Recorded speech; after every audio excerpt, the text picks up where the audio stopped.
The old man began building the bridge the day after his enemy died. His name was Otto. He was 71 years old. His hands were rough from 40 years of carpentry, and his back ached in the mornings, and he had not spoken to the man who lived across the river, a man named Karl, for 22 years.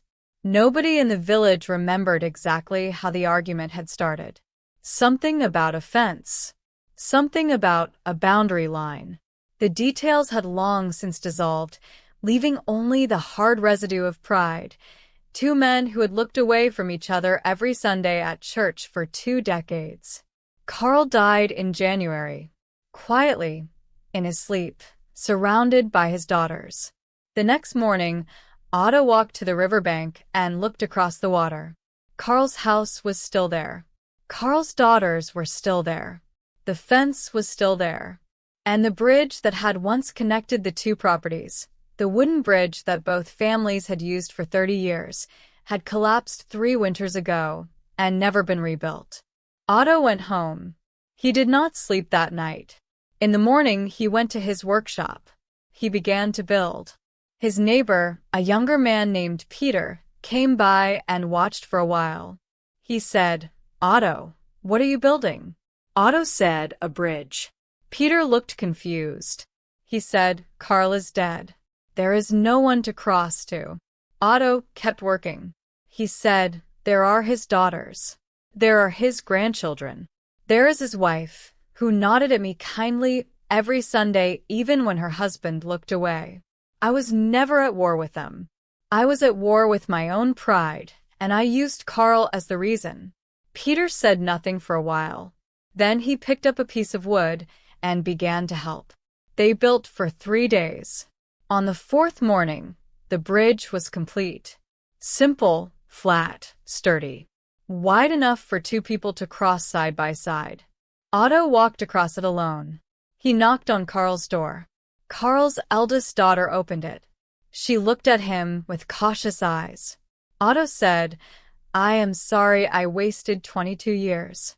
I am sorry I was not here when your father was ill. I am sorry I built a wall of silence when I should have built something that connected us." The woman was quiet for a long moment. Then she stepped aside and said, "Come in. There is coffee." Otto sat at Karl's table and drank coffee with Karl's family. He looked around at the photographs on the wall.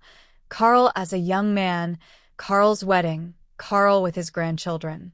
22 years of a life he had refused to witness. He did not cry, but his hands shook slightly as he held the cup. Walking home across the bridge that afternoon, Otto stopped in the middle. He stood over the river and thought about the fence that had started it all. He could not even remember now which direction it had been a meter too far. It no longer mattered. It had never mattered as much as he had told himself it did. The moral of this story is not that you should always forgive. Forgiveness is complicated, and some wounds are deep, and nobody can tell another person when they are ready. The moral is simpler than that. The moral is, do not wait until someone is gone before you decide to build the bridge. The bridge is always yours to build. The other person does not need to ask you for it. They do not even need to deserve it in your eyes. You build it because carrying the weight of a wall for 22 years is heavier than the wood of any bridge. Otto lived for 9 more years after that. He had coffee across the bridge every Sunday morning until he could no longer walk. Karl's grandchildren learned to cross it by themselves. They called it Otto's bridge, though he had never named it anything. He would have been happy with that. If this story made you feel something, hold on to that feeling. That is your English working at its deepest level. Come back tomorrow. We post a brand new story every single day.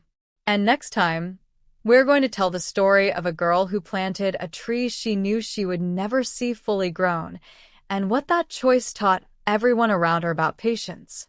If this story reached you like it, leave a comment. Tell us one wall in your life that could become a bridge. Write in English just 1 sentence. And subscribe. Your next story is already waiting. SERA English. Keep listening.